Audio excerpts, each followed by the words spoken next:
podcasta. Mjesta na kojem otvoreno razgovaramo o svim temama vezanim za poslovnu stranu stomatologije i biznisa. Ja sam Siniša Drobnjak i danas je sa mnom Dunja Trojan, žena i poduzetnica, čija karijera obuhvaća široki spektar projekata u području produkcije, od njenih televizijskih početaka pa do osnivanja Broadcast HR-a, platforme koja stoji iza nekih od najinovativnijih i najzahtjevnijih medijskih projekata u regiji. Dunja se također ističe kao ključna figura u Game Hubu, specijaliziranom gaming kanalu koji oblikuje gaming scenu u Hrvatskoj i šire, te je suorganizatorica konferencije posvećene biznisu u gaming industriji. Njezin se rad odlikuje kreativnim pristupom produkciji i nepokolebljivim vjerovanjem u važnost kvalitetne komunikacije i iskrenosti. U današnjem razgovoru s Dunjom zaronit ćemo duboko u svijet produkcije, istražiti ćemo izazove i lekcije, dok ja okrenem drugi papir, Prep Guru, naučene na njezinom putu i otkriti što je to što njezine projekte čini tako jedinstvenima i uspješnim. Pripremite se stoga za uvid u jedne od najistaknutijih hrvatskih producentica, čiji rad oblikuje kako gledamo, doživljavamo i razumijemo medijski sadržaj danas. Dunja, dobrodošla. Hvala ti na ovom ekstenzivnom i lijepom uvodu. Prep Guru in the action. Da. Prije nego što krenemo, ja bih se htio zahvaliti ekipi koja se nalazi s druge strane kamera i mikrofona, bez kojih ovo danas ne bi bilo moguće, tako da jedno ogromno hvala od mene. A nas dvoje ćemo sad hrabro zaroniti u ono što mene trenutno muči, a to je moj puls koji je lagano počeo rasti, ali čim se kamere upale, znaš to bolje nego ja, bila si i s jedne i s druge strane kamere. To je strah od javnog nastupa i kako ti vidiš taj strah od javnog nastupa? Kako ga vidim? Mislim da je sasvim normalna stvar za ljude koji nisu izloženi javnim nastupima, pogotovo kamerama. Kamere i cijeli ovaj sad setup kojeg drugi ljudi ne vide, ima tu hrpa reflektora, kamera, kablova, svega živog. Kad ljudi nisu često tome izloženi, normalno je da ih bude strah, ali javni nastup, kao i svaki drugi strah, se da, to je strah od javnog nastupa, kao i svaki drugi strah, se da istrenirati i da ga se kontrolirati. Pa onda budi kvalitetni sugovornik i počne nam davati neki tips and tricks. Recimo, što bi ja sad kad se kamere upale i kad znam da imam problem i kad znam da će me stres početi napadati, kad znam da mi počinje rast puls, što je recimo nešto što bi mi ti sugerirala kao moj producent, kako bi me smirila? Ono što već radiš zapravo, što si rekao, Prep Guru, najbitnija stvar u svemu je dobra priprema, da zapravo znaš ono o čemu govoriš i ono sa čime ćeš se izlagati pred drugim ljudima. Jer najveći dio tog straha od javnog nastupa je zapravo strah od sramoćenja pred velikim brojem ljudi, strah od toga ja ću se sad zablokirati, zaboravit ću, neću znati o čemu pričam, netko će me uhvatiti nespreman i slične stvari. To ćeš naravno izbjeći tako što se pripremiš, a ti si se pripremio, ipak jesi Prep Guru. Druga stvar je ta da zapravo moraš naučiti, a to se sve naravno radi, to nije sad ja ću tebi reći ti ćeš sad doma biti spreman i više se nećeš bojati javnog nastupa. To su stvari koje se ipak uče kroz nekakve medijske treninge i treninge javnog nastupa, jer treba vremena i treba prilagodbe. Prva stvar je naravno češće izloženost ovakvom setupu koji je tu, na kojeg ti nisi navikao, a druga stvar je da se zapravo uvijek fokusiraš na svog sugovornika. Znači, moraš zaboraviti da ti mikrofon, da ti kruška pod njuškom, moraš naučiti ignorirati sve ove kamere, svu ovu rasvjetu i ostalo i zapravo se fokusirati na mene koja sam ti sad gost i zamisliti da smo mi negdje u nekakvoj safe zoni što i jesmo trenutno, bez obzira na to što smo u live streamu i što nas gledaju drugi ljudi. I to ti je to za početak. Što se sve onda mora dogoditi sa one druge strane kamere da bi mi na stage-u izgledali profesionalno? Što to sve ti i tvoj tim trebate pripremiti da bi sve ovo tu što mi danas radimo zajedno bilo na jako visokom nivou? Prva stvar, imaš dvije stvari, jedna je sadržaj, druga je tehnika. Znači sadržajno je to da mi s tobom, odnosno sa bilo kim tko želi javno nastupati, moramo zapravo znati što radimo. Znači ne može sad netko doći i reći, znaš, ja bi sad tu nešto malo snimao. Ok, što želiš snimati, koliko to treba trajati, kako želiš da to izgleda, imaš li neku inspiraciju, pa možemo zajedno onda pogledati nekakve već postojeće videe, postojeće snimke pa vidjeti koje su boje možda koje želiš koristiti, jer naravno, ko što vidimo, imamo hrpu boja koje su oko nas, to se mora uskladiti. Kad dobijemo taj nekakav smjer, trajanje, tema, da li je to više nešto jako ozbiljno, da li je to ležerno, da li je to nešto sportski, glazbeno, umjetnički, nešto deseto.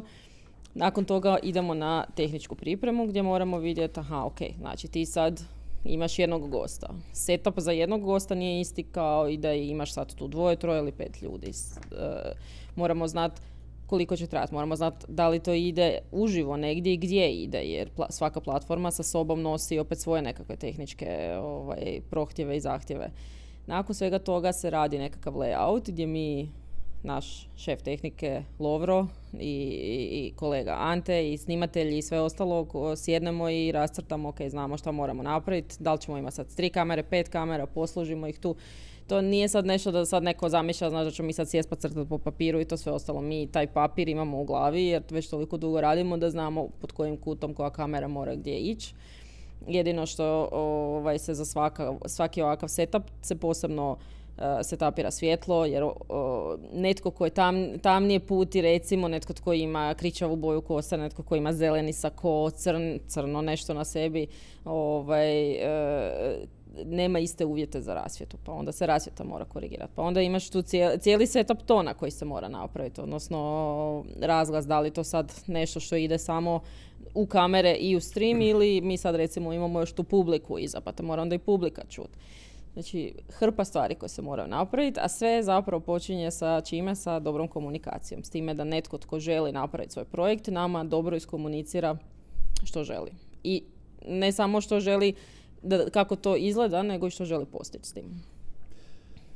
Danas ćemo puno pričati o komunikaciji, ali iz ovog što si mi rekla, čini mi se kao da stvari nisu tako jednostavne sa te produkcijske strane.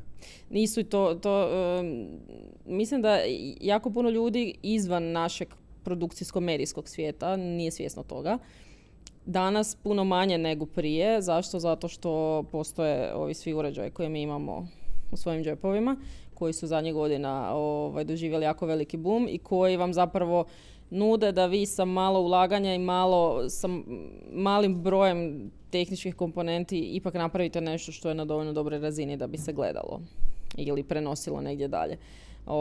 Za ovu televizijsku produkciju, za srednju produkciju, high-end produkciju, to su puno veće, puno kompliciranije stvari koje opet, vraćam se na početak, mora netko ko nikad to nije radio, mora doći tu kod nas, mora vidjeti što mi sve radimo. Na kraju dana nije ni poanta zapravo da ti kao moj partner ili klijent znaš točno sve o svakom kablu, bateriji, rasvjeti, kameri ili nešto. Poanta je da razumiješ da je to komplicirano i da meni kao svoj producentici vjeruješ da ću ja tvoju viziju pretvoriti u stvar koju će drugi ljudi doživjeti i vidjeti i konzumirati. Baš mi je drago da si izgovorila riječ povjerenje, jer neko moje iskustvo u mojih 30 godina privatnog biznisa je da je to valuta koja strahovito ubrzava komunikaciju i meni i tebi pomaže da budemo bolji. Ali kako si ti uopće završila u produkciji? Tako što sam radila 10 godina televizija je moja televizija, ali ajmo reći novinarstvo je moja velika ljubav, još od kad sam bila klinka. I to je nekako, baš kad pričam s drugim ljudima i kad razmišljaš, in hindsight, vidiš zapravo da koliko te svemir i život vodio do ovog trenutka sad, jel? Bila sam uvijek dio nekakvih novinarskih skupina, pa srednja škola sam počela raditi na radiju, u 3. srednje i onda sam upisala novinarstvo na našem fakultetu političkih znanosti i počela sam skoro odmah raditi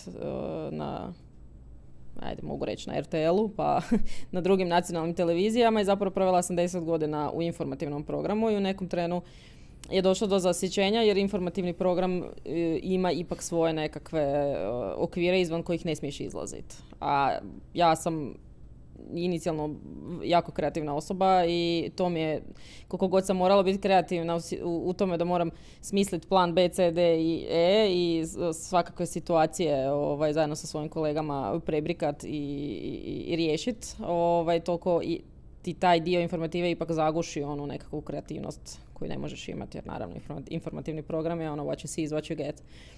Tako da je došlo do zasićenja i nakon toga u nekom trenutku sam shvatila da moram izaći iz toga i tamo se u tom trenutku pojavio naš poslovni partner i tvoj moj prijatelj, sad već Saša Cvetojević u priči, koji je omogućio meni i Loveri da osnujemo Broadcast HR, investirao je u nas i tako smo pokrenuli produkciju. Onako dječje naivno, znaš, mislili smo sad ćemo mi sve ove greške na terenu i sve što smo radili, što smo vidjeli da se događaju i našom krivnjom i odgovornošću nekih drugih ljudi, sve ćemo mi tu u svojoj firmi riješiti i bit ćemo mi bolji. Tako da eto, to je kratka priča. Taj Saša Cvetojević nam izgleda zajednički nazivnik i u biti jako sam sretan i ja, a vjerujem i ti, da imamo ljude poput njega u našem životu. Voljeli bi češće da je u Hrvatskoj. Da, pa Bog mu Saša, ako gledaš, Saša, ako smiješ gledaš, se vratiti nekad u Hrvatsku. Smiješ se vratiti natrag u Hrvatsku. Ali ja mi se vratiti malo na tu televiziju. U biti mi kao gledatelji ne znamo što se sve to točno dešava opet sa druge strane kamere. Kako je izgledao jedan tvoj prosječni dan kad si bila na vrhuncu svog producentskog posla na televiziji? Dosta hektično. Ja sam bila dosta dug period šef produkcije na N1. N1 za one koji ne znaju možda je news televizija koja opet dosta drugčije funkcionira od drugih nacionalnih telki, jer nacionalne telke imaju određene komade u danu kad rade informativni program, a N1 je to radio 24 sata dnevno. 24 sata dnevno. Wow. Da, s time da je tada kad smo mi kretali je program zapravo išao od nekih 8 ujutro do 10 navečer i onda bi ovo sve iza išla nekakve već predsnimljene ili vanjske produkcije ili neke druge stvari. Tako da, od tih 24 sata mi smo nekakvih 14 sati producirali svaki dan live programa. Dakle, opet specifično je u tim nekakvim novinarskim i pogotovo informativnim redakcijama mi nemamo radni dan od 8 sati. To nikad nije postojalo, niti na papiru, a kamoli u stvarnosti. Prosjek rada je bio 10 do 12 sati na normalni radni dan. A kad su bili izbori, recimo, stvar koja nas uskoro čeka, bilo kakve nekakve ti veliki projekti, onda se doslovno radilo koliko se trebalo raditi. Da li je to bilo 20 sati, da li je to bilo 16, 18 ili 3 sata u danu. Znači koliko god je trebalo da bi se posao odradio, toliko se radilo. Opet specifično N1 nije bio news televizija, mi smo imali više uloga, ja sam uz ulogu šefa produkcije bila i voditelj vijesti i urednica, ovisno o danu, a zapravo uz sve to što sam radila je uvijek mi iznad glave bilo to da sam ja šef produkcije i da sve vezano uz produkciju se vraća na kraju meni, da sam ja odgovorna za to. U biti kad smo se pripremali, oprosti što sam te prekinuo, ja sam cijelo vrijeme bio uvjeren da si ti bila s druge strane kamere, ali sad ovo što dijelimo zajedno, bila si i sa jedne i sa druge strane. To je onako dosta zahtjevno da budeš u dvije uloge koje su možda i na neki način nisu u suprotnosti, ali su potpuno različite. Vjerojatno je to i pomoglo da se dosta brzo iscrpi moj entuzijazam za radom u informativnoj redakciji, ali opet s druge strane ti to puno pomogne, baš zato što znaš šta se događa s druge strane kamere. I recimo uvijek je bilo situacija, ja sam u live-u u vijestima, imam in-ear i iz režije čujem crklo je sve ili nešto ne radi i ne moram i dalje objašnjavati. Znam šta je i znam šta ja moram raditi dok se oni uspiju presložiti, ponovno vratiti na stazu kojom trebaju ići da bude sve ok. Tako da to je recimo jedna od prednosti tih više različitih uloga jer si u svakom trenutku znao zapravo što se događa s druge strane. I ista stvar kad sam ja bila u režiji, kad sam bila producent, ja sam znala šta znači ovoj osobi koja sjedi pred kamerom i koja je izložena velikom broju ljudi upravo preko te kamere. Koja je bila najbitnija lekcija koju sad kad gledaš u retrospektivi tih 10 godina televizije, šta je ono jedna stvar koju bi izdvojila i rekla ovo je bila žestoko i teško naučena lekcija?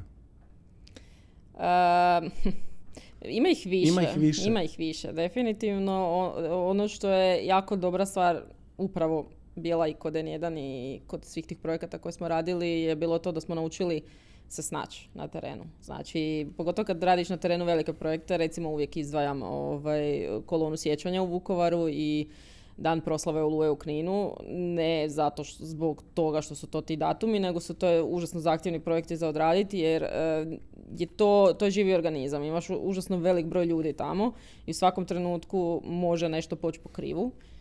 I jako često su stvari zapravo izvan tvoje kontrole i moraš naučiti razmišljati on the go i moraš naučiti biti kreativan na terenu. Milijardu situacija smo imali od šarmiranja i žicanja IT-evca u Vukovarskoj bolnici, poseban pozdrav gospodinu koji nam je pomogao prekapčati tamo iz svojih servera internet i ukapčati meni u uređaj za prijenos uživo u trenutku kad je sve bilo riknulo pa da ipak imamo nekakav signal, do raznih svađa i natezanja sa drugim kolegama iz drugih medija koji nisu shvaćali da mi koji prenosimo uživo na Kninskoj tvrđavi imamo pravo biti na istom podestu kao i oni. I to su ti sve stvari koje ti neće ti niko to riješiti, sad ćeš ti sad nazvat nekog i sad će ta osoba riješiti. Ne, ti si ta osoba koja to mora riješiti jer si tamo na terenu. Tako da to je jedna velika lekcija koja je bila moraš biti snalažljiv, moraš biti maštovit i moraš zapravo imati koliko toliko dobar odnos sa ljudima i uključiti šarm i nekakve pregovore što ti voliš reći, jel? U trenutku kad ti se možda to i ne da, kad si umoran i iscrpljen i sve ostalo, ali u tom trenutku doslovno ovisi o tome hoćeš li ti biti bezobrazan prema nekom ili ćeš nekom platiti pivo i onda će ti taj neko pomoći i riješiti problem. Tako da to je jedna od lekcija. Druga lekcija meni osobno jako bitna i recimo u više negativnom aspektu je bila ta da se mora paziti na vlastito zdravlje i psihičko i fizičko. Jer način na koji sam ja radila, ne samo N1, nego i prije, mislim, radim i sad. Ja sam takva osoba da ću sebe sama dovesti do zida. Ali moraš naučiti prepoznati u nekom trenu kad je trenutak da staneš i da se malo resetiraš i odmoriš i povučeš, jer ako se dovedeš do ovo što svi volimo govoriti burnouta, ali burnout može biti fizički, ne samo psihički, nećeš nikome koristiti, a najmanje sebi. I to je lekcija jedna jako vrijedna koju sam naučila. Ako mogu sumirati, mislim da si upoznala apsolutno svaki detalj tehničke opreme, svakog uređaja, kako nešto funkcionira. Naučila si se snalaziti u gotovo nemogućim situacijama. Postala si odličan komunikator, što se vidi, možda bi trebali zamijeniti uloge, pa možda ti meni možeš postavljati pitanja u nekom trenutku. Doći ćemo i do toga. I shvatila si da ako ne vodimo brigu o sebi, da to može biti previsoka cijena bez obzira na uspjeh koji možemo postići profesionalno. Tako je. A mislim da svi dođu nekad da do te lekcije apsolutno svi dođu, nebitno u kojoj su branši. Samo ovisi o tome jesmo li mi tipovi osobe koji smo overachieveri, ajmo to tak nazvat, u smislu da želimo još više, ili smo osobe koje smo zadovoljne sad s ovime kako stvari stoje u ovom trenutku. Ja nisam taj tip osobe, ja sam osoba koja cijelo vrijeme razmišlja unaprijed i želi, što me svi sprdaju, samo fun fact je, kad kupujem novu knjigu, ja ti uvijek pročitam kraj. I onda na temelju toga odlučim hoću li pročitati knjigu. To ti je moj život. Ja želim znati šta će se dogoditi i onda kako ću doći do tog dijela. Nažalost, to tak ne ide naravno u životu, ali dobro. Imam vremena, mlada sam, naučit ću. To je savjet koji ćemo podijeliti sa svima. Kad kupujete knjige, Dunja savjetuje, odabrao Đelo Hadžiselimović, pročitajte kraj knjige. Nije nužno to za sve, ali meni to odgovara. Na taj način sam se spasila čitanja brojnih knjiga s kojima ne bi bila sretna. Koliko puno čitaš i često? Puno. Recimo, nastojim čitati jednu knjigu mjesečno. da pročitam smisleno da mi ostane. Jer imala sam jedan period u životu kad sam se kao, ne znam zašto, utrkivala sama sa sobom, da pročitam 3 knjige mjesečno, 4 knjige mjesečno i onda skužiš u nekom trenu da se od te 3-4 knjige koje sam pročitala sjećam i razumijem šta sam pročitala, 1,5 možda. I sad sam ipak to malo smanjila. Želim se posvetiti, obožavam knjige. Knjige su mi i izlaz iz tmurne stvarnosti od kad sam bila klinka. Tako da čitam apsolutno sve od beletristike do stručne literature, ovisi kako se osjećam. Ja sam onaj tip osobe koji ima 3 do 4 knjige započete na noćnom ormariću i onda ih čitam paralelno, ovisi kako se u danu osjećam. Da li mi se sad baš čita neki ljubić ili mi se čita krimića obožavam. Ili ću ipak nešto, malo stručnije pročitati, tako da. Tu smo različiti. Ja volim uzeti knjigu i pročitati je od početka do kraja, ali još više volim slušati knjige. Tako da mislim da imam na svojoj aplikaciji za knjige nekakvih 200-300 knjiga koje svaki put kad se sjednem u auto, pustim si knjigu, vozim se kao penzioner i onda mi auto postaje čitaonica i biblioteka. Da, ja se nisam, moram priznat, baš sa audio knjigama povezala. Moj mozak je na 8 tračnica istovremeno i onda kad dodam još i 9 audio knjige, nije mi to ista stvar kao kad sjednem i kad čitam. I jako volim. Nikad nisam prešla ni na Kindle, ni tišta, nego fizičku knjigu, osjetiti taj miris papira. Voliš osjetiti papira rukama. Da. A sad ćemo otići u totalno kontra smjeru od papira. Ajmo. U jednu od tema koja je tebi također bliska. Naime, ja sam se u pripremi za ovaj podcast Prep Guru služio i sa ChatGPT-em. Za one koji možda nisu poznati s tim, ChatGPT je jedan od alata za umjetnu inteligenciju koji mi je pomogao da se možda malo jednostavnije pripremim zato što jedna od stvari koju on može je pretraživati informacije na internetu koje su dostupne, na primjer, konkretno tebi. Pa moje pitanje je, umjetna inteligencija da ili ne? Apsolutno da. Možeš li to malo elaborirati? Da, ok. Znamo svi da sad zadnjih 1.5 dana je hype ChatGPT i Midjourney i zapravo svi ti generativni modeli.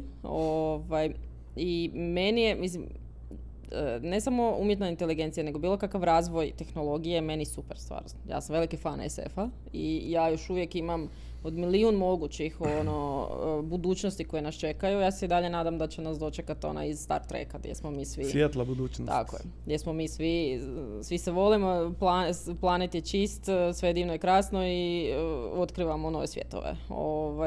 I nekako uvijek kroz tu prizmu, valjda zato što sam baš odrasla na Star Treku i na tom nekakvom mindsetu, zato uporno sve što se događa sa tehnologijom gledam kroz primarno nekako pozitivne naočale, pa tako i ovo sa umjetnom inteligencijom.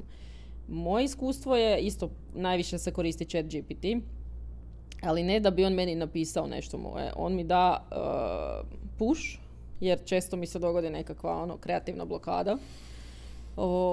I ubrza mi nekakve procese, ali dalje iza svega što je napisano stojim ja, jer ja ne mogu pustiti, opet govorim iz vlastitog iskustva. Ima ljudi koji će uzeti copy-paste ChatGPT šta im je napisao i to prodat po svoje. To je apsolutno neetično u prvom redu. Ali ti ljudi su vjerojatno isti ljudi koji su na sličan način pisali seminare, copy-pastali i prije se ponašali. Tako da ja sve što koristim ChatGPT, na kraju dana ja provjerim sve tekstove, preoblikujem, samo sam ubrzala taj proces, pa mi sad to više ne traje da napišem nekakav članak ili tekst ili što god već radim 6 sati, nego mi se to svelo na 2,5 sata. I opet ja napravim ponovno nekakav background check svih činjenica, informacija koje se pojavljuju u tom tekstu, jer ja ne mogu, meni savjest ne dopušta da svoje ime stavim na nešto gdje će netko izvući, ovo ti nije točno. Znači ja sam, ako moje ime stoji nad nekim tekstom, to znači da sam ja provjerila da tvrdnja ta i ta da je netko nešto napravio, da je točno. Pa ajmo onda vidjeti koliko je ChatGPT točan. Ajmo. Kaže ChatGPT: Dunja Trojan je primjer kako strast, inovativnost i neprestano učenje mogu oblikovati uspješnu karijeru u brzom i stalno mijenjajućem svijetu medijske i gaming industrije. Koji bi bio tvoj komentar na ovu izjavu?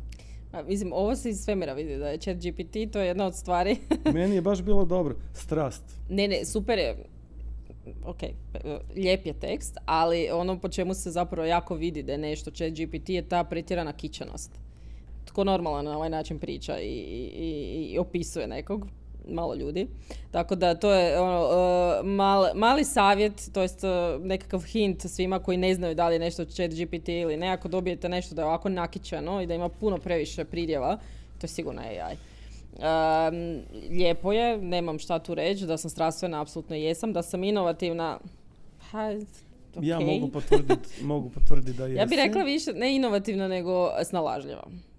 Mislim da to nije isto, možda je, možda sam sad, lupila glupost, ali umjesto inovativna bi zamijenila da sam snalažljiva, ali ok, u načelu se slažem s time što je napisao. Hoćemo onda u ovom nakičenom stilu nastaviti dalje. Može, apsolutno. Kaže ChatGPT. Nije ni čudo što su Dunjini projekti tako uspješni i inovativni. Vidim da se ChatGPT tu dosta na tu inovativnost kod tebe naslonio, ali ide dalje, priča ide dalje. Ona nije samo producentica. Ona je mađioničar medijske produkcije koja svojim štapićem ili možda bolje rečeno miksetom, pretvara kreativne vizije u stvarnost. Pa ovo ne zvuči loše.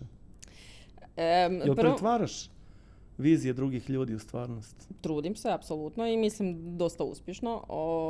Ali ono što moram svakako reći je da sad tu cijelo vrijeme spominje mene. Mene nema bez moje ekipe. Znači nisam ja ta koja to sve radi, nego ja samo to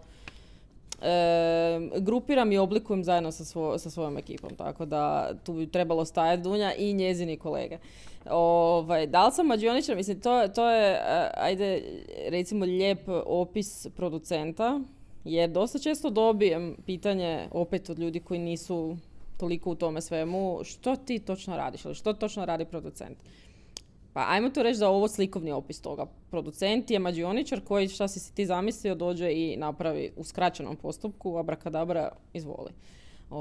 Ali producent je zapravo netko ko se pobrine da upravo tvoja vizija postane stvarnost. I sad taj čarobni štapić kod svakog producenta je malo drugačiji. Ajmo tako reći. Malo je kraći ili duži? Tako. Ili je magičniji? Da. Koliko je za tebe izazovno pretvarati nečiju drugu viziju u stvarnost, jer da bi to mogla napraviti, prvo moraš shvatiti viziju druge osobe, da.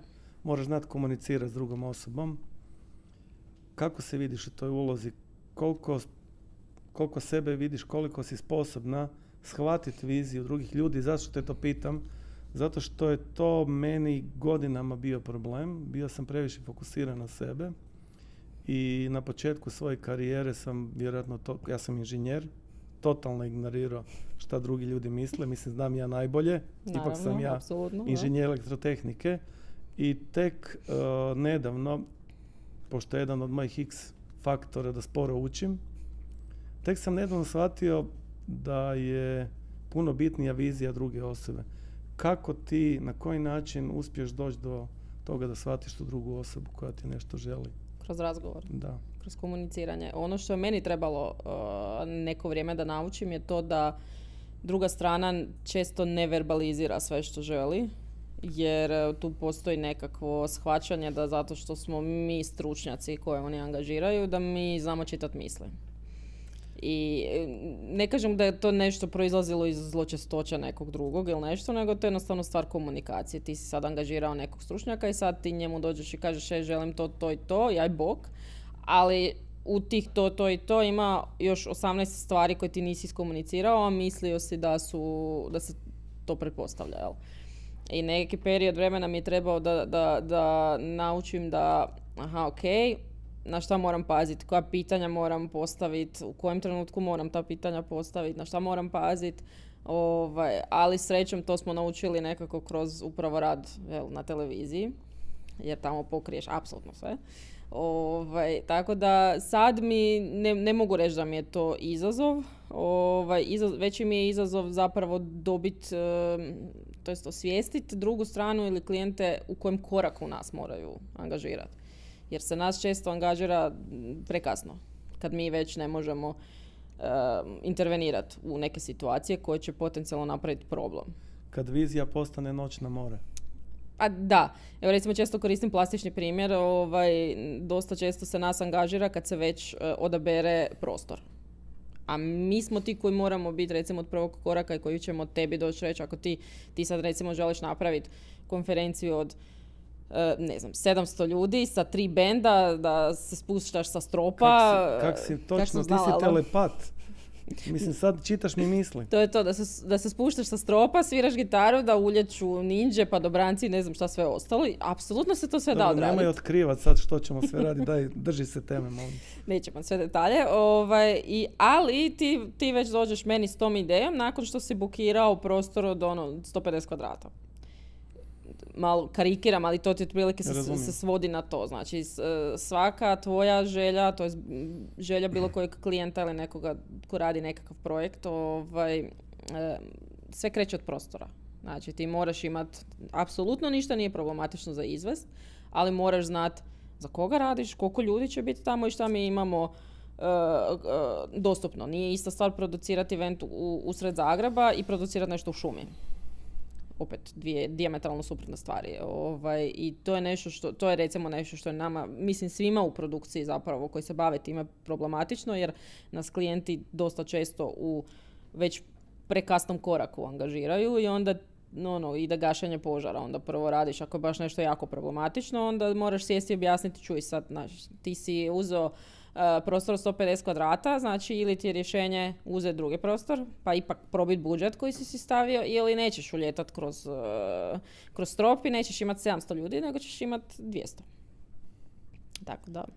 Da, ja nisam bio svjestan ovog što si mi rekla, iako surađujemo već nekoliko godina, koliko je bitan taj izbor prostora da sve kreće od toga i to je možda isto neki dobar take away message za svakog ko će htjeti angažirati tebe i tvoj tim, ko će htjeti imati kvalitetnu produkciju, da je to jedna od prvih stvari koja mora biti definirana prije nego što bilo što počnete raditi. I to je posebno naglasak za evente poput tih konferencija, panela, presica, takvih nekakvih stvari, pogotovo ako to nešto što traje dulje, da traje 2, 3, 5 dana, jako bitan prostor gdje se to radi, ali prostor opet ima svoju, to ćete isto svaki dizajner i arhitekt reći, svaki prostor ima svoju logiku i svoj nekakav flow i život koji živi mimo tvog eventa i ti se tome moraš prilagoditi.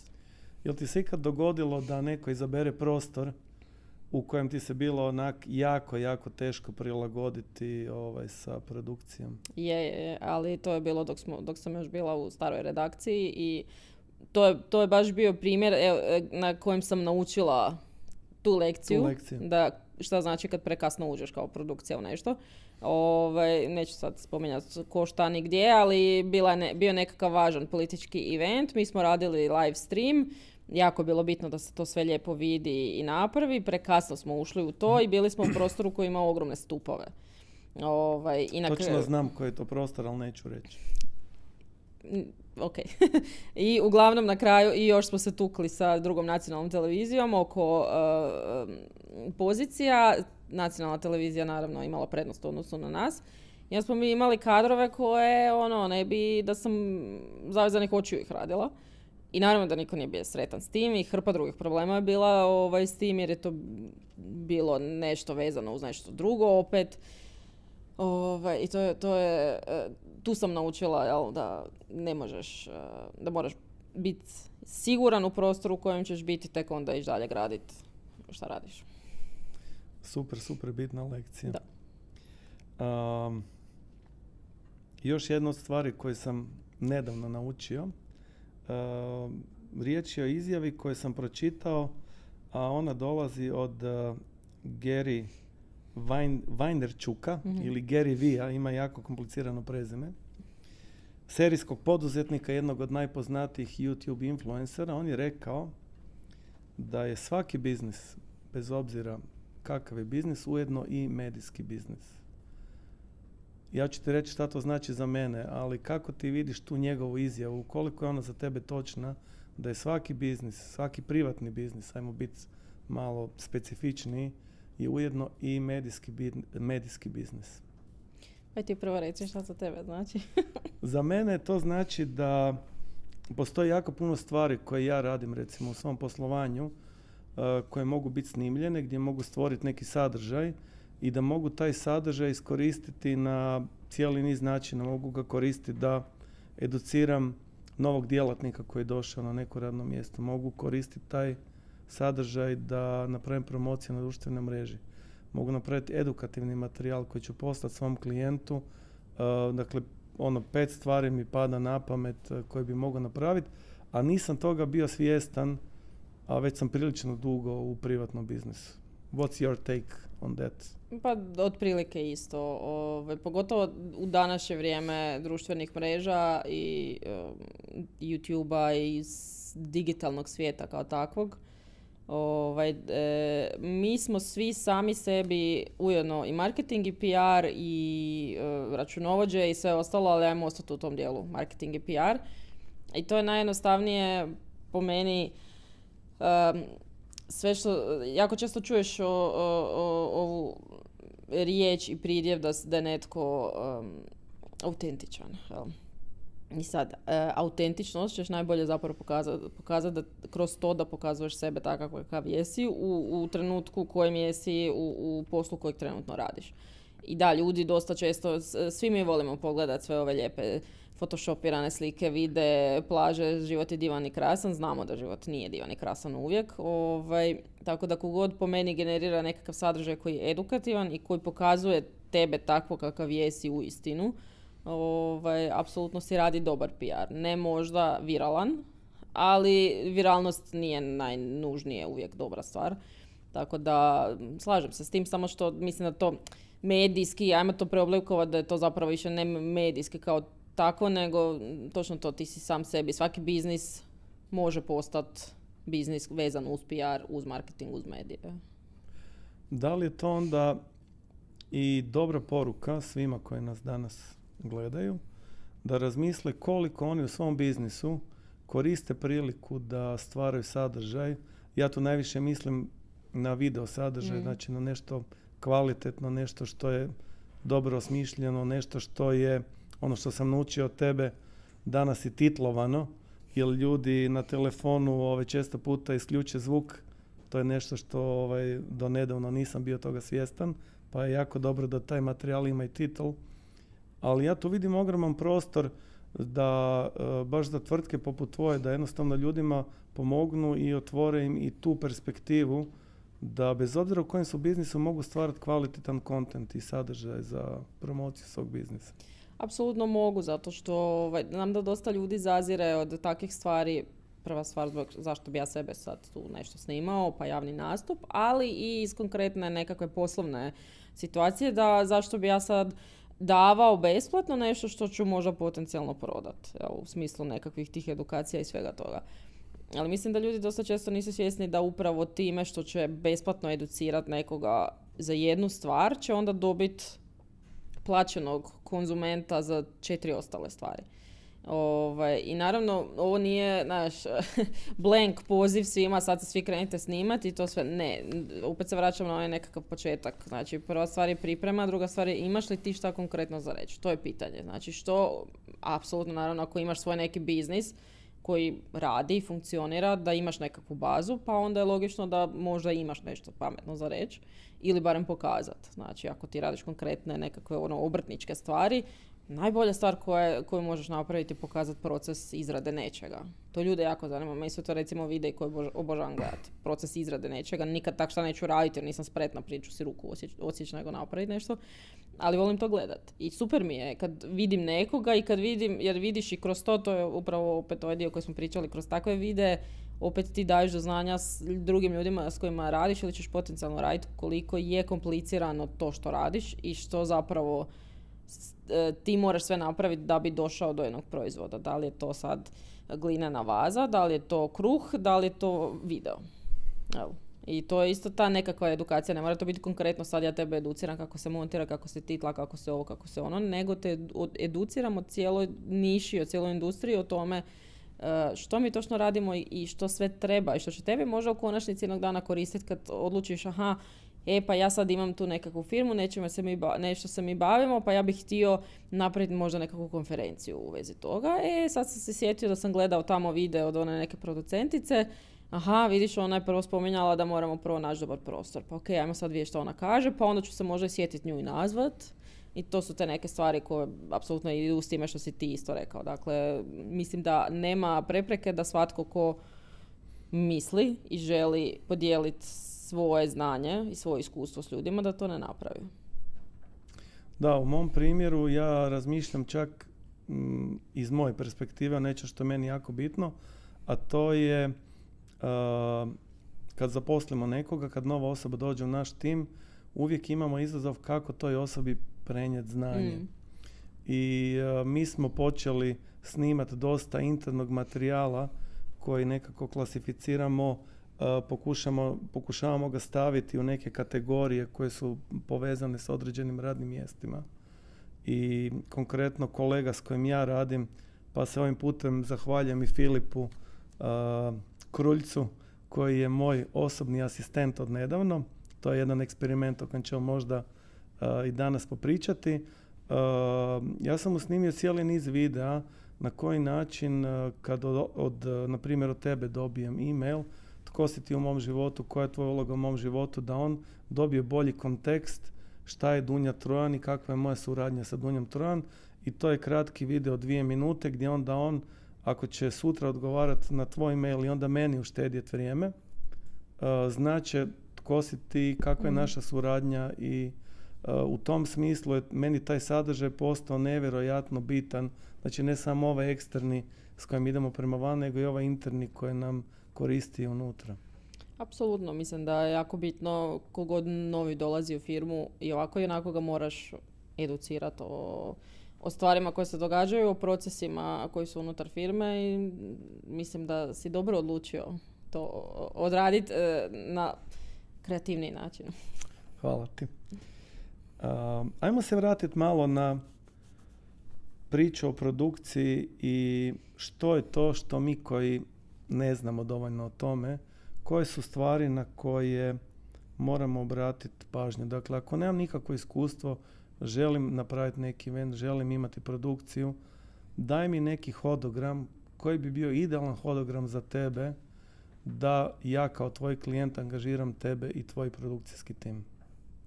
Ok, mislim da je najbolje da zapravo na tvom primjeru to i približimo i pokažemo. Znači, najbitnija stvar je u redu, ti si sjeo i odlučio si da sad želiš svoje znanje, to jest vidio si da postoji problem konkretno, dakle, kod nas i ne samo kod nas, u dentalnom svijetu, da ljudi manje razmišljaju o biznis strani posla, a više o ovoj kliničkoj strani posla i da se tu ljude treba educirati. Ok, ne mora biti dental, može biti bilo koja niša, apsolutno ista stvar. Odlučio si napraviti konferenciju vezanu uz to i naravno, vjerojatno prva stvar koju si išao napraviti je da si ošao vidjeti da li imaš ti tu uopće nekakvog financijskog, barem mogućnosti za nekakav početak. Nisi ni znao koliko će to koštati, ni ti išta. I sljedeći logični korak bi ti trebao biti da angažiraš producenta, odnosno produkcijsku tvrtku. Znači, u trenu kad si ti formulirao ideju sam sa sobom ili sa svojim timom, želimo raditi konferenciju ili želimo raditi seriju edukativnih videa, želimo raditi nešto treće, u redu. Sad moramo sjesti i pričati s nekim ko zna više o tome, jer mi ne znamo uopće koliko to može koštati. Znači, sjest i sad tu ti opet ovisi, naravno, ti kad prvi put ulaziš u tako nešto, ne znaš koliko će nešto koštati. Ti možeš misliti da to košta 5 nečega, a to će koštati 15 nečega. I onda će ti biti vjerojatno inicijalni šok. Većinom se to dogodi kad prvi put netko ulazi u to, kad shvati koliko to zapravo košta. Pa ćeš onda možda, uvijek imaš dvije vrste ljudi koje ti pokušaju ili naći nekakvo jeftinije, lakše, povoljnije rješenje, doći ipak na tih svojih 5 nečega, a imaš drugu vrstu ljudi koji kažu, aha, ok, dobro, nisam bio svjestan, pa ajde idem sad ponovno crunch the numbers, pa vidim, aha, ok, mogu, znam da bi ja došao isfinancirao tih 15 nečega, da moram prodati toliko ulaznica, pa imam tu ovo, pa imam ono, ok, možemo, idemo dalje s tim. I sad opet naravno ovisi koja si od te dvije vrste ljudi i dalje opet trebaš producenta koji će ti to odraditi. Zašto? Zato što produkcijske kuće imaju svoje partnere koji rade rasvjetu, koji rade razglas, koji rade monitore, snimanje, catering, znači milijun stvari koje ti trebaju da bi ti imao uspješnu produkciju koja ima svoj flow, koja nigdje ne zapinje. I to ti je sljedeći korak, sjest i otići na sastanke i vidjeti. Sad će ti tu najčešće će ti se dogoditi to da ti je opet pitanje nekakve energije. Tebi ja možda neću sjest, a sješću 3 drugih ljudi. Pogotovo ako je netko, opet kažem, netko ko nema iskustva u tome, ti ne možeš znati da li su moji projekti koje sam ja radila bili uspješni ili ne. Ja ću ti ih prezentirati uvijek kao uspješne, ali ti nemaš tehničko znanje, niti produkcijsko znanje da bi mogao biti siguran da je to tako. Tako da će se zapravo svesti na to kakvu smo mi energiju imali i jesam li ja tebi dovoljno dobro objasnila što ti moraš sve imat da bi proveo uspješno neki projekt. I onda kad se mi dogovorimo, onda ti ide dalje. Ja te onda vodim, odnosno tvoj producent te vodi kroz cijelu priču. Znači od sastanka inicijalnog budžeta ti dođeš i kažeš ok, ja sam imao 5, pa si mi ti rekla da će to koštati 15, ja sam sad našao tih 15, idemo dalje, u redu. I onda ti se pojavi neka situacija gdje ti ja kažem, vidi, ja sam ti uspjela tu dobiti ovo, pa dobiti ono, pa sad ćemo ipak na 12. Pa ti se onda zapali tamo neki kamion ili nešto, pa nam onda skoči budžet na 17. Uvijek je tu, znači budžet je uvijek... budžet je varijabilan. Budžet je jako varijabilan, ali ako imaš dobrog producenta, neće biti jako varijabilan, osim ako se ne dogodi baš neka jako viša sila i neki događaj koji će u potpunosti izbaciti sve iz tračnica. Ali, dakle, producent te onda vodi dalje od planiranja. Idemo zajedno gledati prostor, pa onda odlučimo koji će prostor biti najbolji za broj ljudi, za viziju koju ti imaš, pa onda radimo stage design, pa radimo sound design, radimo rasvjetu, pa onda radimo videe, radimo grafiku, radimo ti cijeli vizual koji ti treba za tvoj projekt i onda polako vidiš sa svakim korakom kako to dobiva nekakav smisao, nekakav svoj oblik i nekakav svoj život i kako počinje poprimat one vizure koje si htio da ima. I zapravo jedina stvar u kojoj ćeš ti biti siguran da je to ono što si ti htio je na dan eventa. Kad taj event počne i kad završi, onda možeš reći, aha, ok, to je to što sam htio ili ne, sljedeće godine idemo iz početka. Koliko često čuješ rečenicu gdje ti neko kaže nemam veliki budžet, ali bih htio da izgleda kao dodjela Oscara? Svaki put kad to čujem je prečesto. Mislim, šalu na stranu, ne toliko često ima takvih, ali to su opet ti ljudi koji možda nemaju toliko iskustva. Najčešće polazim iz toga, opet govorim, s naše strane jako bitna edukacija druge strane, u smislu da se shvati da nije da mi sad hoćemo imati budžet hollywoodski zato što se meni tako, probudila sam se pa želim. Da. Nego zato što si mi ti dao projekt koji zahtjeva hollywoodski budžet. Znači ti ako želiš imat ninje, ulazak s helikopterom i ostale stvari... Rekli smo da nećemo otkrivati. Molim te, drži se teme. Ninja smo onako odbacili s popisa.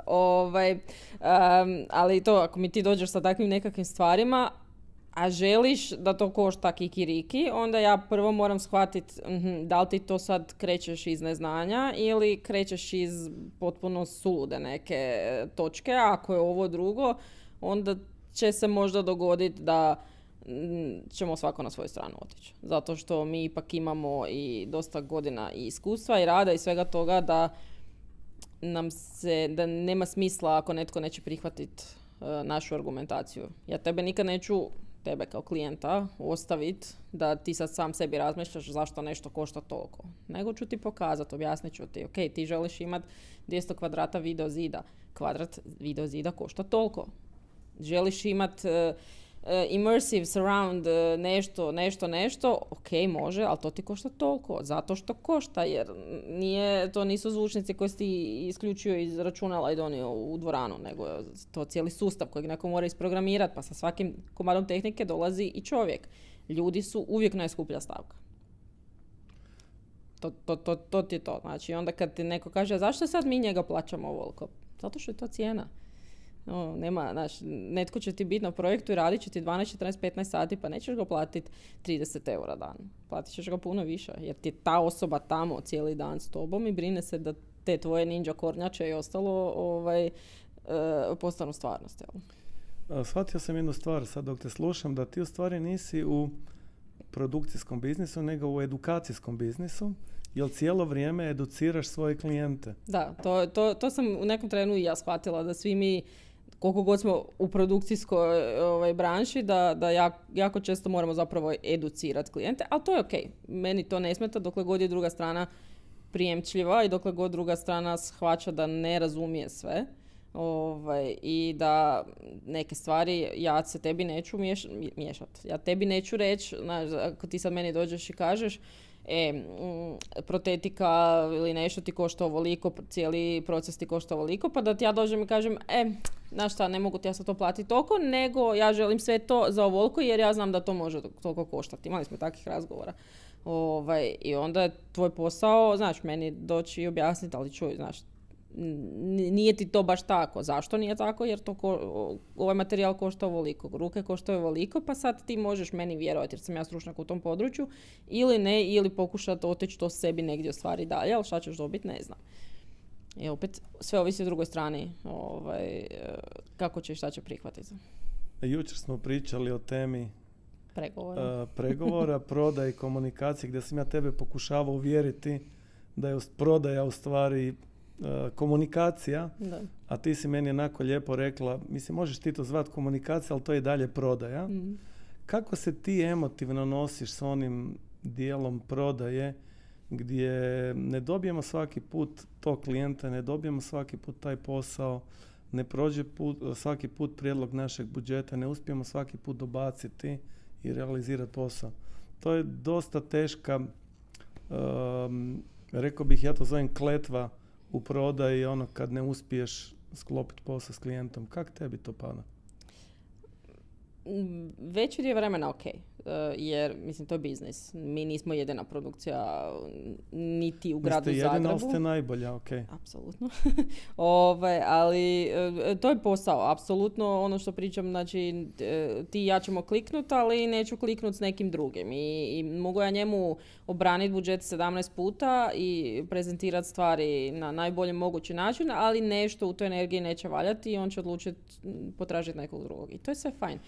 Meni je najbitnija stvar u svemu tome da, što opet se vraćamo, komunikacija. Dakle, ako mi od starta otvoreno komuniciramo, ti znaš što želiš, ja uspijem dobiti od tebe sve informacije i ono što se ja jako ponosim, odnosno što sam sretna, što sam i ja takva i moji kolege, je da kod nas je doslovno what you see is what you get. Znači, uvijek ćemo, procijenit ćemo tren u kojem te trebamo zamarati sa nekim stvarima, u smislu nešto se dogodilo, ali mi to možemo riješiti, pa ćemo to prvo riješiti, a onda ćemo ići dalje tražiti, problem solving smo, orijentirani. To je neki dio koji je po meni normalan, da neću uvijek ti odmah doći sa svakakvim situacijama, problemima i to sve ostalo, jer nema potrebe za tim ako ja to znam riješiti. Ali sve ostalo je uvijek vrlo realno iskomunicirano. Ako mislimo da nešto ne možemo izvesti, ako mislimo da je netko drugi bolji za taj projekt od nas, nećemo se praviti, preuzimati na sebe zato što je to rizik. Ja mogu se praviti da sam najbolja u svemiru, preuzeti nešto na sebe što do sad nisam radila, ne disclosat tebi da to nisam radila i onda totalno zglajzat. I onda tebe izgubiti kod klijenta, izgubiti od sljedećih 10 potencijalnih klijenta koji su došli na tvoj event i vidjeli to što smo mi krivo napravili. Tako da, dokle god je ta otvorena komunikacija, dokle god je nama svima jasno obje strane, koje, gdje, šta i kako, ako se mi ne dogovorimo za posao, ja sam fajn s tim. Jučer smo isto pričali da li je ok kad ti neko ruši budžet, reći Hvala, ali ne bi to. Nemoj mi pitanja uzimati. Pa nije, samo malo. Pitanje broj 19, prekrižiti. Ali to je dio toga. Po meni, ako ti netko ruši budžet, ne mora biti budžet, nije uvijek budžet prijelomna stavka. Nekad su i neke druge stvari gdje se mi raziđemo. I nemam problem s tim. Ako se mi ne možemo složiti oko toga kako se taj projekt treba odraditi, unatoč našim najboljim naporima da mi argumentirano objasnimo svoje stajalište, ti ga i dalje ne prihvaćaš, nema smisla to forsirati jer će negdje puknuti, sigurno. Onda bolje svako na svoju stranu i to je to. Ima par stvari koje su mi zazvonile ovako u ušima dok te slušam, a jedno od njih je riječ energija. Vidim da ti je energija nešto što ti je jako bitno i što si nekoliko puta spomenula do sad. Je energija i zapravo najviše uz to nekakav instinkt. To ti recimo Saša može ispričati. U počecima našim smo imali jednog potencijalnog klijenta koji ti je došao sa nekakvom velikom idejom o svom nekom velikom projektu. I to je sve na papiru zvučalo prekrasno. Ima financijsku konstrukciju zatvorenu, ima ovo, ima ono, milijarda ideja, sve divno i krasno, ali meni u trenu kad je taj čovjek ušao kod nas, su mi sva zvona zazvonila na uzbunu, alarmi. I ja ti ne mogu pinpointat, znaš, zašto. Znači, normalna osoba, normalan čovjek, normalno je komunicirala, meni je želudac u čvor i ništa. I na kraju se mi nismo dogovorili, razišli smo se oko tih nekakvih ideja i poslije taj projekt uopće nije ni zaživio i sad nije zaživio iz nekih drugih stvari. Ali se pokazalo u biti, jer mene je kopkalo cijelo vrijeme, zašto je meni to sad, ja ne znam tu osobu, prvi put je vidim, prvi put je čujem, a meni su svi alarmi upaljeni. I onda sam bila nazvala baš Sašu u trenu dok smo mi još pregovarali s tim klijentom i pitala ga, ok, koliko se ja trebam, jer Saša je moj mentor i naš mentor svima bio, ali ovo je naš prvi poslovni pothvat. I baš sam ga bila nazvala i pitala koliko ja sad trebam vjerovati tom nekakvom svom instinktu i tom gut feeling. I on je rekao, on se vodi time i da vjeruj sebi i svojoj procjeni. I to sam naučila dalje. I meni, uvijek se tako ponašam, ako meni netko zbog nečega ne odgovara, najčešće ti ta energija koju osjetim se potvrdi nekad kasnije u nekom trenu s nečime. To mi se isto dogodilo, to jest nama se dogodilo sa nekim klijentima. Tako da, energija mi je bitna u smislu toga, svako od nas ima nekakav instinkt i ti sad, većina nas ga koristi u privatnom životu za neke stvari. Znači, ti procjeniš, hoćeš s nekim se upustiti u nekakav odnos, prijateljski, ljubavni, nebitno. I gdje možeš procijeniti da li je ta osoba tebi prijatelj ili neprijatelj. Jel? I to isto samo trebamo translatirati u poslovni svijet, jer unatoč našim većinom dobrim iskustvima, ipak ima ljudi koji ne žele uvijek dobro svima okolo i takvih ljudi se treba čuvati. I srećom pa mi svi nekako, unatoč našem neiskustvu u privatnom poduzetništvu uspijemo na temelju te energije i tih razgovora, odnosa komunikacije, procijeniti da li se s tom osobom i s tim projektom trebamo petljati ili ne. Da, ima dosta predatora koji pokušavaju iskoristiti svoju poziciju. Ja mogu reći iz mojih primjera da kad s nekim započinjem pregovore, kad mi osoba na samom početku počinje pričati o tome da moramo imati win-win situaciju, meni je to neki red flag, jer nismo još ni krenuli, a već moram razmišljati o tome da to mora biti win-win situacija. No međutim, ja sam puno puta zanemario svoj instinkt i svoj gut feeling. Jesi ti imala situacija kad si požalila da nisi poslušala svoj gut feeling? Jesam, i koliko često ti se to dešavalo? Jesam, ali to češće u privatnom životu, zato i govorim da to jednostavno trebamo naučiti nekako translatirati iz privatnog u poslovni. Mislim da možda će sad nekom zazvučati glupo, ali da žene imaju prirodno malo više istančaniji taj nekakav instinkt i gut feeling. I možda sam ja zato više na to osjetljiva nego moj muški kolega. Možda bolje receptore. Pa receptore, ali u smislu da sam osjetljiva više na to da ga slušam, da kad mi gut feeling za nekog govori da ne valja ili za neku situaciju da ne valja, više ću je poslušati nego što ću ignorirati. I ovih par puta što jesam izignorirala neke ljude, sam požalila, tako da to mi je samo potvrda, ok, slušaj sebe dalje i bit će sve ok. Sad si rekla jednu meni vrlo interesantnu stvar, a to je privatno i poslovno. Koliko je različita osoba Dunja privatno i poslovno? Jako malo. Ti si jedna od rijetkih koja to kaže. Naime, ja isto za sebe mislim, to je moja percepcija mene, da sam isti privatno i poslovno.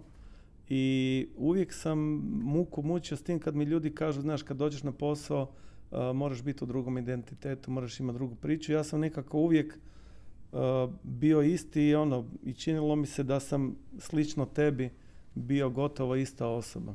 Ja mogu reći za sebe da sam ista i privatno i poslovno. U poslovnom svijetu znam tu i tamo možda malo bolje ugasiti u svoju ekstrovertnu stranu, u smislu da se malo iskontroliram u komunikaciji. Ali to se isto trebalo da naučim, da ne mogu, jednake fore i gluparije i pričati i pristupati ljudima u poslovnom svijetu kako bi inače pristupila da mi ta osoba nije partner ili klijent. Ali to je sve isto stvar treninga i stvar iskustva i godina, vjerojatno. Ali recimo meni, to što kažeš, ja nikad nisam bila, isto sam odrasla na tome da privatno ostavljaš na pragu kad dolaziš na posao i obrnuto kad dolaziš kuću ostavljaš stvari s posla, to su dva identiteta. Možda netko to može raditi. Da. Ja nemam privatnu i poslovnu Dunju. Dunja je ta... Dunja je Dunja. Dunja je Dunja. I dosta često mi je to znao biti problem, recimo, u nekakvim poslovnim odnosima i u redakcijama u kojima sam radila, jer na sebi sam naučila, nažalost, da istinito na poslu nema prijatelja. U smislu da koliko god ti upoznaš novu osobu, recimo na nekakvom radnom mjestu gdje dođeš i vi se sprijateljite i svašta divno krasno dijelite živote i sve to slično, ali dođete u neku trenu u situaciju gdje je doslovno ona ili ja. Jel? I onda naravno da će svako čuvat svoju stražnicu prvo, najčešće, jel? Tako da mi je taj dio mi je bio recimo izvor nekakvih razočaranja u neke ljude, u neke odnose u jednom periodu života, ali to sam isto naučila.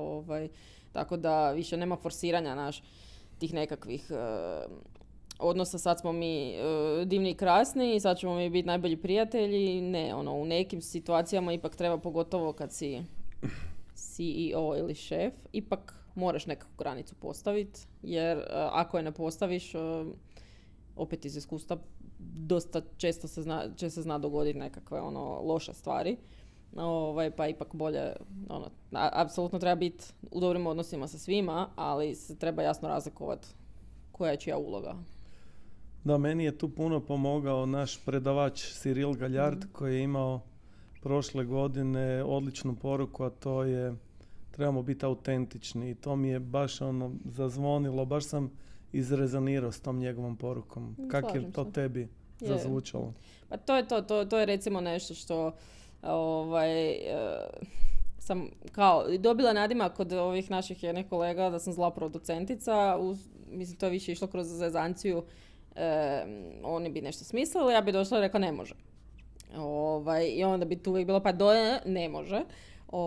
Mislim, to je više bila zezancija, naravno, ali to je bilo dosta dobro ogledalo toga kako me neki ljudi percipiraju. I upravo zbog te moje nekakve komunikacije gdje ja, pogotovo kad je nešto krizno, ja ti neću uljepšavati, zato što je u tom trenutku kad je nešto krizno, poanta da mi riješimo taj problem. Poslije možemo mi sjesti, onda pričati tko šta gdje i kako i ko je krivi i šta je napravio i ne znam ni ja šta. Ali u tom trenutku kad nastane situacija, moramo je riješiti. Ja nemam taj filter, recimo, to mi je dosta često sam razmišljala da li bi mi možda bilo bolje u životu da sam imala taj filter, pa da sam cici mici, znaš, i dalje to ja nisam. Znači, uvijek ćeš znati sa mnom gdje stojiš. Ako sam ljuta taj dan na tebe, značiš da sam ljuta na tebe. Ako sam sretna zbog tebe, značiš da sam sretna zbog tebe. Ako sam bolesna, boli me nešto, živčana sam ili nešto deset, ali Bože moj, opet se vraćam na taj dio. Mislim da jako malo ljudi postoji koji mogu svoj privatni život odvojiti od poslovnog i naravno da će mi privatni život utjecati na moje općenito stanje nekakvo, mentalno, emotivno i sve ostalo i na to kako ću ja funkcionirati na radnom mjestu. To će se sve znati. Sad, da li je to dobro ili ne, da li sam ja lošija producentica ili direktorica ili kolegica zbog toga, ne znam ili jesam, ali po meni je to dosta ok da, znaš, ako je nešto sa mnom ne valja, značiš da ne valja, ako valja, značiš da valja. mislim, ja to očekujem od drugih ljudi prema sebi. Ta otvorenost i iskrenost su nešto što je ChatGPT dobro detektirao kod tebe, ali jako mi je drago da ja imam privilegiju surađivati s ljudima poput tebe. Hvala. I s tvojom ekipom s kojom mi je uvijek ostalo u sjećanju kad smo radili drugu konferenciju. Čini mi se da su neki od njih rekli, kad bude sljedeće godine kao rezervirajte nam mjesta i mi dolazimo, htjeli bi to ponovo raditi. Je, to je baš specifično, sad će ispast da si tu sad jedno drugo malo ovako hvalimo, ali Bože moj neka.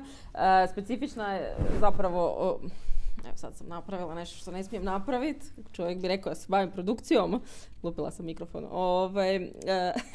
ali specifično nakon 2022. I konferencije, ne, 2023. 2023. pardon. Više ne znam koja godina. Baš je bilo to da je cijela ekipa, znači prva stvar, ovako su svi sjedili i pažljivo slušali šta se govore na stage-u. Druga stvar, mi imamo puno zapravo ljudi outsourcanih, nisu nam svi zaposleni. Tako da su nam svi kolege rekli, daj zovite nas na godinu, super je konferencija. I to je bila, ja mislim, jedna od rijetkih situacija gdje se to dogodilo. I ono što je isto jako bilo bitno, što ti zahvaljujem, iako nije specifično i nije tipično za naš produkcijski posao, je to da si ti nas izvukao van. Jer obično produkcija i producenti ne vidiš ih i ne čuješ ih, osim ako nešto ne valja. Opet, jel? Mi smo uvijek u pozadini i nama je to okej. Ljudi iz sjene. Da, ljudi iz sjene. Ti si prvi projekt koji je nas izvukao van, gdje si tijekom cijele, vi ste tijekom cijele konferencije imali komunikaciju s nama, nas predstavljali, nas pozdravljali, na kraju nam se i zahvalili i to je jako lijepo. Potpuno netipično za naše okruženje, ali jako lijepo i zato su se ljudi htjeli vratiti, raditi. Da li si imala dojam da je cijeli event ono što neko voli reći preamerikaniziran? Naime, stvari koje su se događale u dvorani nisu baš tipične za ovo naše podneblje. Tipične su za Ameriku, ali nisu tipične toliko za Europu, pogotovo ne za konzervativnu Hrvatsku. Mislim da apsolutno se vidjelo što je uzor, eventu i produkciji eventa, ali mislim da tu nema ništa loše u tome. Mi od američke produkcije, svega, evenata, koncerata, čega god hoćeš, imamo jako puno za učiti. Mi kao produkcija Hrvatska smo jako kvalitetni radnici, jako smo dobri i pouzdani i sve ostalo, ali nam nekad fali taj ekstra korak, taj malo... Poguranac. Pravljenje šova od svega, što Ameri rade savršeno.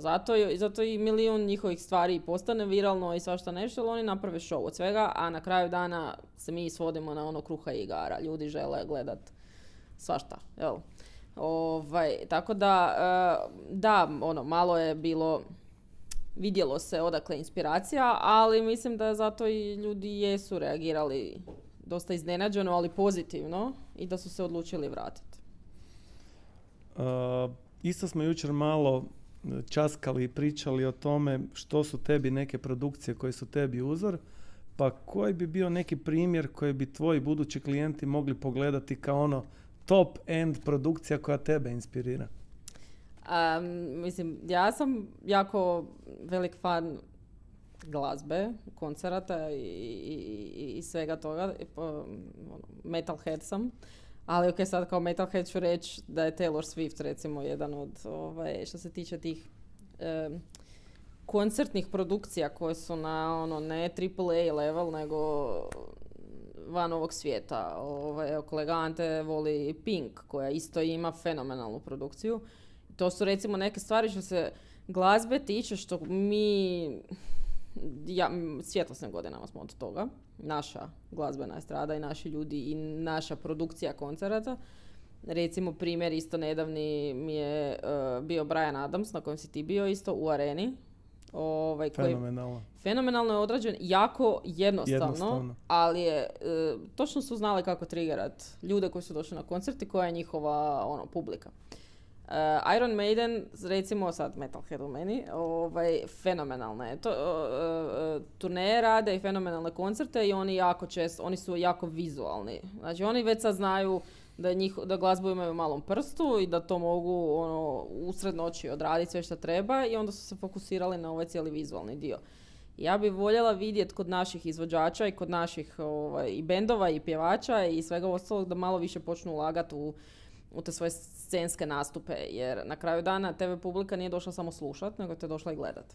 I to je jako bitan dio i to se sve može translatirati na apsolutno svaku drugu industriju. Znači gdje god tebe čovjek vidi, moraš dati nešto i za oči, ne samo za uši. Tako da, evo, recimo po meni glazbu crpim najčešće iz glazbu, šta sam sad rekla? Inspiraciju crpim iz glazbe.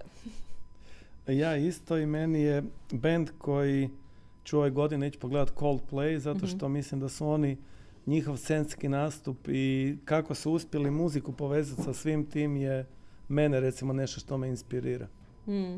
Tako da drago mi je da dijelimo da nam je muzika i scena i ti ljudi koji su inspiracija, nešto što utječe na mene i na tebe. A nešto što sam ja naučio je kad sam bio u Americi na školovanju je da smo mi ti koji dajemo značenje stvarima u svom životu. Da.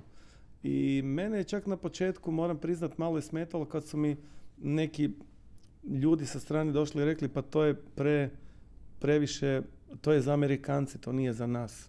I onda dosta sam razmišljao o tome i moram reći da neko značenje koje sam ja dao tome je da u biti postavljam možda neki novi standard, možda nosim neki novi trend. Da ono što mogu svjedočiti da ti ljudi nakon 3 dana što provedu s nama u dvorani odlaze sa jednim takvim doživljajem i iskustvom koje ne bi dobili možda na neki drugi način. Što misliš o tome? Apsolutno se slažem. Ja samo još jednu paralelu bi povukla. Prošle godine sam ostvarila veliku želju i išla gledat Moulin Rouge na Broadway. I to je iskustvo bilo gdje sam ja od 2,5 sata predstave 2 sata ridala tamo. Mislim, Moulin Rouge inače mi puno znači kao film, imam nekakve uspomene vezane uz njega i sad taj cijeli doživljaj, jer isto obožavam kazalište i sve vezano uz to i u nekom drugom životu bi bila kazališni redatelj. Taj cijeli doživljaj tog Broadwaya i onda kad gledaš sa te produkcijske strane, znači, mislim, ista stvar mi je bila na West Endu kad sam gledala Aladina. Koliko su posvećeni detaljima, koliko je sve podređeno tebi koji sjediš u publici. Znači ti moraš imati doživljaj za uši, za oči, za ruke, taktilno, sve je podređeno tome da ti ta 2,5 sata što si tamo, da zaboraviš na vanjski svijet. I to je po meni način na koji se treba raditi sve. Od koncerata do evenata, produkcije, do konferencija, bilo čega. Znači, sjedenje u dvorani i palamuđenje 6 sati o nečemu je nešto što je bilo aktualno prije 20 godina. Zašto to ne bi digli na novu razinu? Točno to, ti upravo to radiš kroz sve ovo, jer jako je teško, mislim, kad gledaš čisto činjenično, ostati koncentriran 8 sati u komadu na nešto što se govori. Da. I onda ako ti uspiješ kroz to što si uveo malo glazbu, pa što smo malo uveli komunikaciju između režije i stage-a, što smo uveli intro glazbu za svakog govornika i takve stvari, ako ti sa tim barem mali iskorak napraviš da ćeš trgniti tog nekog koji je tamo počeo kunjati u tom trenu, jer je mrak naravno u dvorani, zašto ne? Ne znači da ćeš odvući pozornost sa onih glavnih poruka koje šalješ sa te pozornice. Evo, podijelit ću s tobom jednu stvar koja je meni ostala jako duboko urezana u moje sjećanje. To je jedan od mojih omiljenih pjevača. Nažalost, nisam imao prilike ga gledati uživo. Michael Jackson je imao jedne godine priliku nastupati na Super Bowlu. To je vjerojatno najskuplja sekunda na svijetu i taj trenutak u kojem sekunde prolaze, on stoji na stage-u nepomičan i produkcija totalno šizi zbog toga što to nije bilo po planu, ali Michael Jackson je bio samo jedan Michael Jackson i onda 30 sekundi nakon što je to trebao napraviti, krene cijela priča, do tad su već svi u produkciji pali u 3 sevdah srčana udara, i 3 da. srčana Da, udara da. doživjeli. Ali to je jedan od onih trenutaka gdje vidiš veličinu te osobe i da je on u biti htio upravljati s cijelim showom i da je on bio Michael Jackson i to mi je toliko inspirativan i emotivan trenutak i ono s vremena na vrijeme ponovo to pogledam i baš mi onak daje. Slažem se, ali Ne s producentske strane. ne s producentske strane. Mislim da je Razumio sam. jako velika stvar tu da ipak treba poštivati produkciju u smislu zašto sad priuštiti, znaš, tim ljudima 3 srčana udara. Ako si mogao samo reći, čuj ljudi, pustite me 30 sekundi da radim šta hoću i onda idemo dalje. Znači, to je taj dio komunikacije što ti cijelo vrijeme pričam, apsolutno, ok, Michael Jackson je Michael Jackson, on će raditi šta god hoće, koji svi drugi velikani, ali tu ipak dolazimo do toga da moraš imati obzira prema ljudima koji su zaduženi za ti izgledaš najbolje što možeš izgledati. Tako da. Ajmo se prebaciti sad na jednu skroz drugu temu. Moramo malo, mislim, ubrzati sad. Ostaćemo mi do 3 ujutro tu, očito. Dobro nam ide. Nedavno si držala predavanje na konferenciji koje se, odličan mi je naziv konferencije Kraj budućnosti. Koja je bila tvoja tema i kako si povezala tu temu sa samom konferencijom? Moja tema je bila zapravo svijet videoigara, industrija videoigara i cijela poanta te konferencije je bila kako nas 5 stručnjaka i znanstvenika iz raznih industrija i područja, kako mi vidimo svijet za 20 godina. Sve na tragu zapravo ovog buma u umjetnoj inteligenciji i u razvoju tehnologije. Ja sam govorila o svijetu videoigara i ono što sam i tamo rekla, a i sad opet ponavljam, u kontekstu svijeta videoigara mi ne možemo pričati o budućnosti jer ona se već događa. Znači, ono što ljudi nisu svjesni je to da je industrija videoigara već utječe i još će više utjecati na sve ostale industrije i to je ta čarobna riječ koja se zove gamifikacija, koje jako velik broj ljudi nije svjestan da je svakodnevno konzumira kroz nekakve aplikacije, loyalty programa raznih retailera do ovih pametnih satova koje imamo. To je sve gamifikacija, to su sve stvari koje su preuzete iz svijeta videoigara.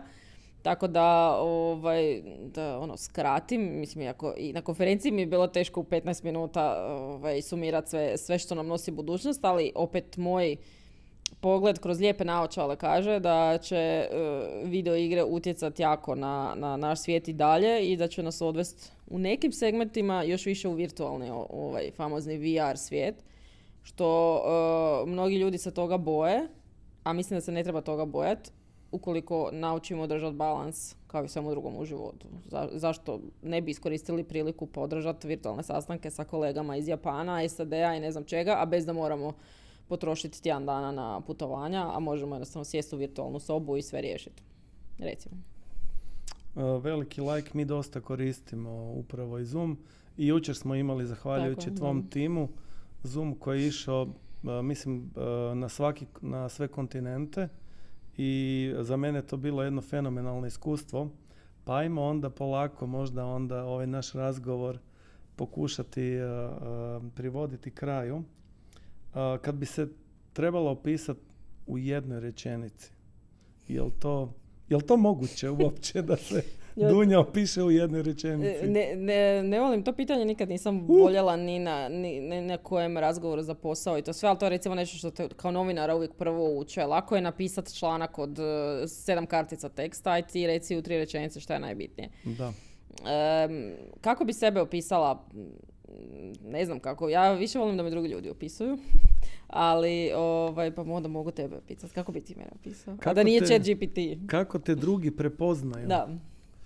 Pa ti si definitivno inspirativna osoba i ja od onog početka suradnje kad smo krenuli sam proširio neki svoj svjetonazor i neka svoja očekivanja, baš zahvaljujući tebi, jer šta sam te god tražio, ti si napravila ne samo to što sam tražio, nego si uvijek napravila i malo više od toga i malo bolje.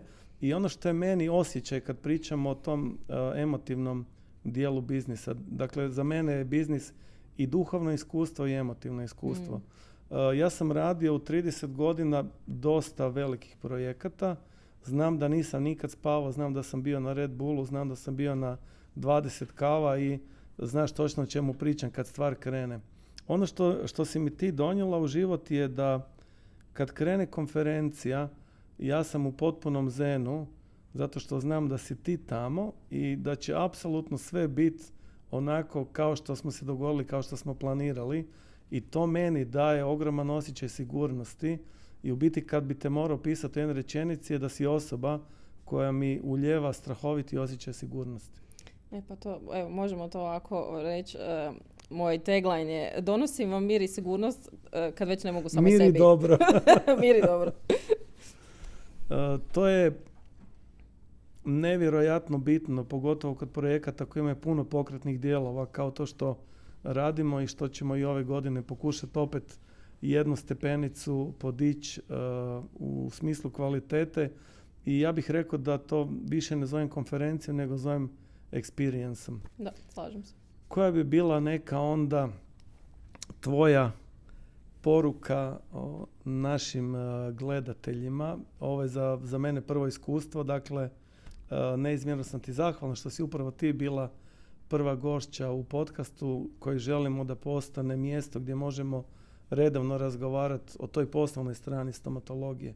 Što je neka tvoja poruka za sve one koji žele angažirati producenta, koji žele imati kvalitetnu produkciju, kako bi u nekih par rečenica i par završnih misli, što je neki savjet s kojima ćemo se danas rastati? Jel nam je tema bila produkcija?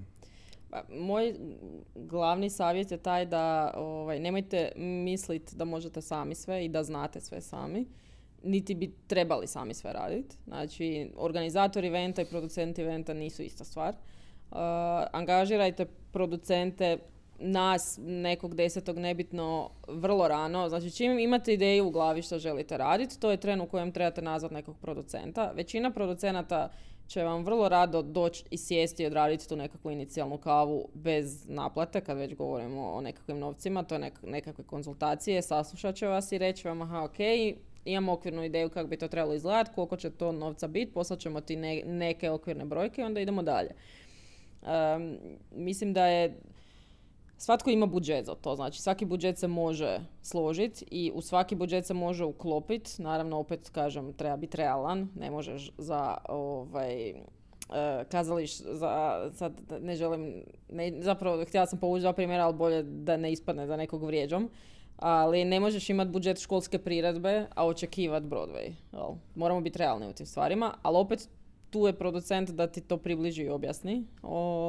Tako da, po meni, ako se želite olakšati život u svemu što radite, od bilo kakvih evenata, angažirajte nekog producenta, zato što upravo to što si rekao, producent će ti najčešće donijeti mir, olakšat će ti količinu posla koju imaš i donijet će ti sigurnost u to da ćeš i ti i tvoj partneri i svi klijenti koji ti dolaze na taj event biti zadovoljni poslije.